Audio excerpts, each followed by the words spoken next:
So I made mention last time to say in terms of procurement, we need to authorize them to carry out procurement. They would have shared with us their annual procurement plans and individual procurement plans. So what we then do through our monitoring and evaluation division is to then monitor to say, are they adhering to such? And if there is any deviation, we then take that as a red flag.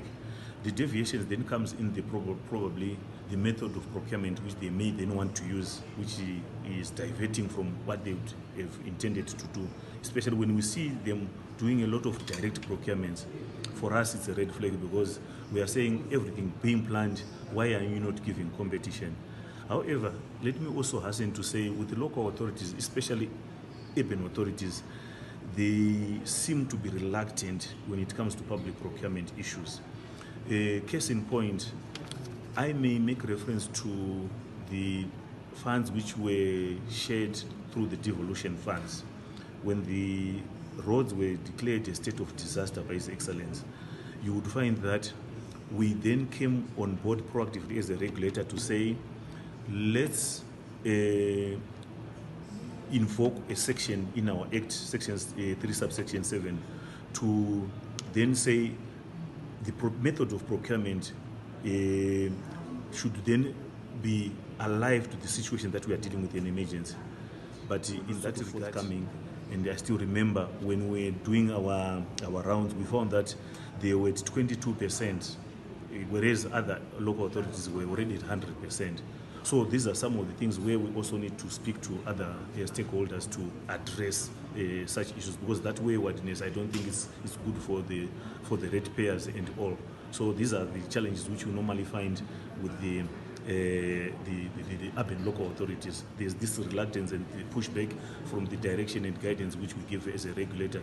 Yes, one may then say, do you have the powers? Where we see some waywardness, we've got partnership with ZAC, where if it is anything of a criminal nature, it's taken along those lines. We also work with the ZRP, we also work with the Office of the Auditor General to look into some of these things, and they can always be addressed accordingly. The current issues which we are right now, what we have decided to do is to give them the technical guidance which is then necessary for them to conduct certain procurements. If I am to cite, say, issues to do with water treatment, if there's no water in parts of the Blue Way, we would want to interrogate if it is not a ZESA issue, if it is a procurement issue, are they having challenges in terms of buying water treatment, to say we give you a waiver to buy from the manufacturers around. If there are no manufacturers, if you want to expedite importing from outside, because here we're talking of human life, where we can then have the laxity to relax and wait them to deal with the inefficiencies in the system. So this is where we always then proactively come to them and address such issues.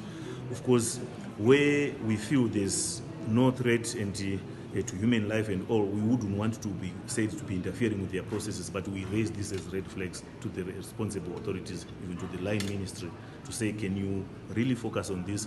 Yes, they may want to say it's a procurement issue, but from where we sit, right now we are appreciative of the environment in which we are, to the extent that in terms of procurement, we are saying for local procurement, we give them 20 days, or for international procurement 30 days, but given the environment, we are reducing that for local to either 3 days or 5 days so that they can acquire these goods and services. For the international, we are reducing from the 40 days 10 to 14 days so that they are also be able to plan accordingly and use their resources in that regard.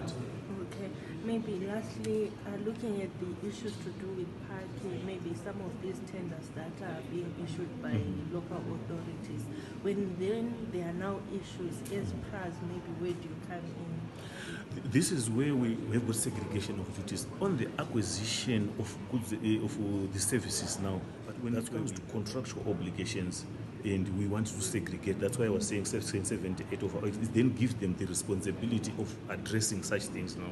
Especially when there's public outcry, our expectation is that they will re-look into this whole thing and probably renegotiate the contract terms with whoever the service provider is. And if they are to cancel, our Act still provides for that. Section 42 provides that you can even cancel a tender in the best interest of the public. So if they want to cite issues to do with the procurement, from where we sit, we're simply saying you are guided accordingly. If they have challenges, they can always approach us and we can always take it through and guide them accordingly.